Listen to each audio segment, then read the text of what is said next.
Contempla esta identidad. Nos dice que la suma de los cuadrados de los n primeros términos de la sucesión de Fibonacci es igual al enésimo término de la sucesión por el n más un término de la misma sucesión. Si no estás familiarizado con esta notación, pues empecemos con lo más básico. Para los incultos, ¿qué es la sucesión de Fibonacci? Es una sucesión en la que sus dos primeros elementos son 1. De esta forma F1 representa el primer elemento y es 1, y de la misma manera F2 representa el segundo elemento y también es 1. F3 será 2, la suma de los dos anteriores, F1 y F2. F4 será 3, la suma de los dos anteriores. Y F5 será 5, F6 será 8 y así sucesivamente. De forma general decimos que Fn, el enésimo término, es igual a Fn-1 más Fn-2 para todo n mayor o igual que 3. Volvamos con la sumatoria.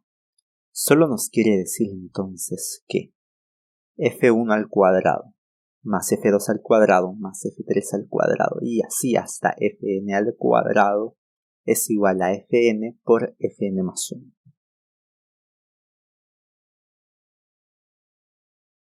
Estoy mostrando dos columnas. En la primera tenemos los Fibonacci y en la siguiente tenemos los Fibonacci al cuadrado. Podemos verificar la identidad con n igual a 5. La suma de los 5 primeros cuadrados es igual a 40. Y el producto del elemento 5 por el elemento 6 es 40 también. De la misma manera, para n igual a 6, la suma de los 6 primeros cuadrados es 104. Y el producto del elemento 6 por el elemento 7 también es 104. Podríamos continuar para cualquier otro n y tú mismo podrías verificar que la identidad se cumpla.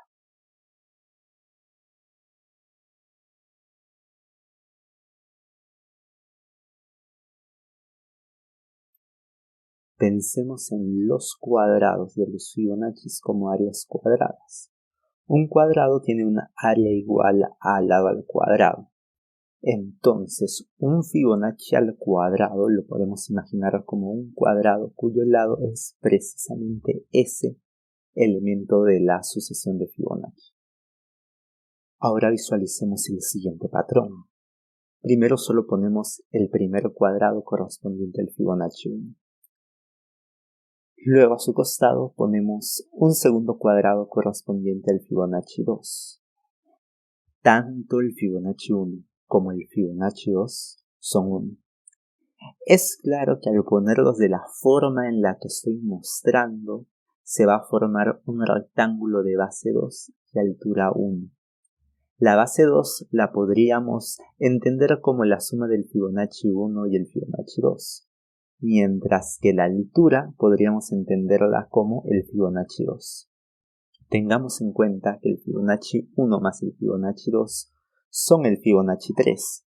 Por lo tanto, sobre este rectángulo podemos colocar un cuadrado correspondiente al Fibonacci 3 y generar un nuevo rectángulo. La altura de este nuevo rectángulo es igual al Fibonacci 3 más el Fibonacci 2, o simplemente el Fibonacci 4.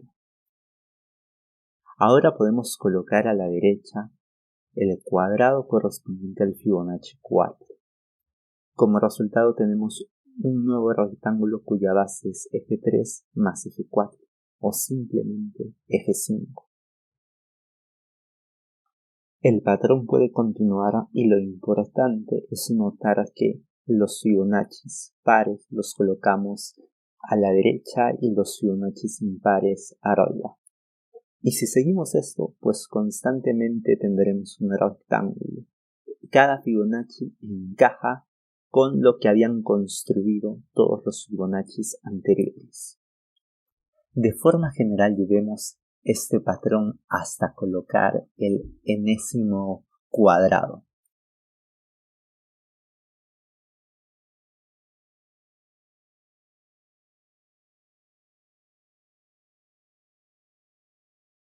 En este punto, necesariamente uno de los lados va a medir Fn, el enésimo Fibonacci, y el otro necesariamente va a ser Fn más Fn menos 1, que es simplemente f de n más 1. Ahora simplemente tenemos que calcular el área de esta figura de dos maneras diferentes. La figura está formada por cuadrados, cuyos lados son números de la serie de Fibonacci. Hay n cuadrados, entonces si sumamos el área de todos estos cuadrados, tenemos el área total. Pero al mismo tiempo el área total es simplemente base por altura, es decir, el Fibonacci n por el Fibonacci n más 1. Con lo cual concluye la demostración.